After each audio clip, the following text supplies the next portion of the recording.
Every 4 years, more than half the population of Earth watches at least part of the FIFA World Cup. No single event in human history, not a coronation, not a moon landing, not a royal wedding, draws a larger simultaneous global audience. Billions of people who share no common language, no common religion, and no common border watch the same game at the same moment. It is the largest voluntary gathering of human attention the species has ever managed. It began in 1930 in Montevideo, Uruguay. Jules Rimet, the president of FIFA, believed that football could do what diplomacy had failed to do, bring the nations of the world into shared competition rather than shared warfare. 13 teams made the journey. Many traveled by ship across the Atlantic. Uruguay, the smallest nation in South America, won on home soil, defeating Argentina 4-2 in the first final ever played. The Jules Rimet Trophy, small and golden and elegant, was lifted for the first time in the summer sun of the Southern Hemisphere. Then came the interruption. In 1942 and 1946, there were no tournaments. The Second World War had made a global celebration of anything impossible. When football returned in 1950, it returned to a world transformed by grief and reconstruction.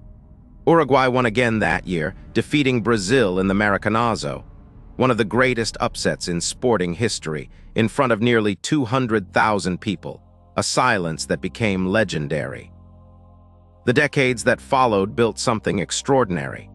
The 1950s, the 1960s, the 1970s, these were the years when football became a language, when every tournament felt like a civilization expressing itself through sport. Brazil invented flowing, attacking football and gave the world players who moved differently from everyone else. European nations brought tactical discipline and defensive organization. Each tournament added new national identities, new styles, new ways of playing the game. By the 1990s and 2000s, the tournament had become what its name promised. African nations arrived on the world stage with speed and hunger and technical quality that surprised and thrilled. Asian football grew rapidly. CONCACAF nations expanded their ambitions.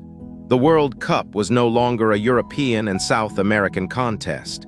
It was beginning, for the first time, to actually represent the world. The trophy at the center of it all has its own strange history. The original Jules Rimet Trophy was awarded permanently to Brazil in 1970 after their third championship, as the rules of the era required. It was later stolen from Rio de Janeiro in 1983 and has never been recovered, almost certainly melted down for its gold. The modern FIFA World Cup trophy, introduced in 1974, replaced it. Every champion since West Germany has lifted that same second trophy, a continuous thread through every generation of the tournament's modern era. What remains in the memory is the moments, penalty shootouts decided by inches and luck and nerve, underdog nations defeating giants that had dominated football for decades, a single player in 90 minutes carrying the weight and hope of an entire country, heartbreak so complete it felt personal, joy so overwhelming it spilled into the streets of cities thousands of miles from the pitch. These moments don't belong to the players alone, they belong to everyone watching. Today, the FIFA World Cup involves dozens of nations across qualification campaigns that span years. It produces a cultural disruption that genuinely pauses the planet for 1 month every 4 years. 500 million people at a minimum watch the final. It began in 1930 with 13 teams in a modest stadium in a small city in Uruguay.